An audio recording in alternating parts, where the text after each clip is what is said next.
ATCയിലേക്ക് ഇങ്ങനെ ഒരു mayday call വരുമ്പോൾ ATC ഗ്രൗണ്ടിൽ എന്തെങ്കിലുമൊക്കെ ചെയ്യേണ്ടതുണ്ട്, അതായത് ഗ്രൗണ്ട് ഹാൻഡ്ലിംഗ്, ഉദാഹരണത്തിന് ആശുപത്രികളിലേക്കൊക്കെ വിവരം അറിയിക്കും തുടങ്ങിയ കാര്യങ്ങളൊക്കെ കേട്ടിട്ടുണ്ട്. എന്താണ് അപ്പോൾ ഈ പൈലറ്റിൻ്റെ ഭാഗത്തേക്ക് ഒരു കമ്മ്യൂണിക്കേഷൻ കൊടുക്കണം, ഭൂമിയിൽ അതായത് ഈ എയർപോർട്ടിന് ചുറ്റും അല്ലെങ്കിൽ എയർപോർട്ടിനുള്ളിൽ എന്തൊക്കെ രീതിയിലുള്ള നടപടിക്രമങ്ങളാണ് പുരോഗമിക്കുക?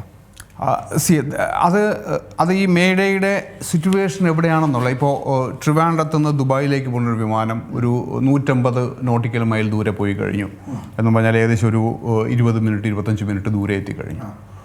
അത് ആണൊരു മേഡേ കോൾ തരുന്നതെങ്കിൽ അപ്പോൾ നമ്മൾ ചെയ്യേണ്ടുന്ന ആക്ഷൻ വേറെ ഒരു ഡിഫറെൻറ്റ് ഡയമെൻഷനിലാണ്.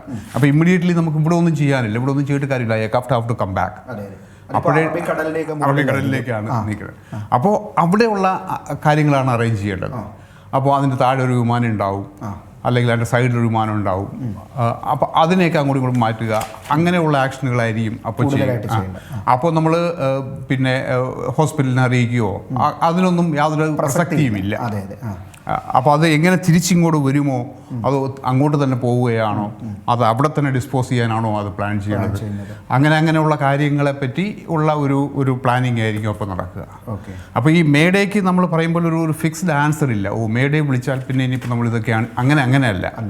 അത് ഏത് എൻവയോൺമെൻറ്റിൽ എന്ത് കോണ്ടെക്സ്റ്റിലാണ് അത് വരിക, എന്തായാലും അതൊരു അത്ര ഒരു ശുഭ സൂചകമായ ഒരു സിറ്റുവേഷൻ അല്ല നമ്മളെ മുമ്പിൽ പ്രസൻറ്റ് ചെയ്യുക. അപ്പോൾ അതുകൊണ്ട് നമ്മൾ ആ ഒരു തീവ്രതയോടുകൂടി അതിനെ അപ്രോച്ച് ചെയ്യുകയും അപ്പോൾ ചെയ്യേണ്ടുന്ന കാര്യം എന്താണെന്ന് വെച്ചാൽ അത് ചെയ്യുകയും ചെയ്യും. അപ്പോൾ കൂടെ ബാക്കിയുള്ള ആൾക്കാർ ലീവ് അല്ലെങ്കിൽ ഓഫിൽ നിൽക്കുന്ന ആൾക്കാരാണെങ്കിൽ, അല്ലെങ്കിൽ ഡ്യൂട്ടി ഓഫുള്ള ആൾക്കാരാണ്, അവർക്ക് വരിക, അങ്ങനെയുള്ള ഒരു കുറേ പ്രവർത്തനങ്ങൾ ചെയ്യും. അത് നമ്മൾ ഓഗ്മെൻറ്റ് ചെയ്യാൻ ശ്രമിക്കും ബാക്കിയുള്ള ഫെസിലിറ്റീസ്. പിന്നെ അങ്ങനെയൊക്കെയുള്ള കാര്യങ്ങളാണ് കൂടുതൽ ചെയ്യുക. ഓക്കെ.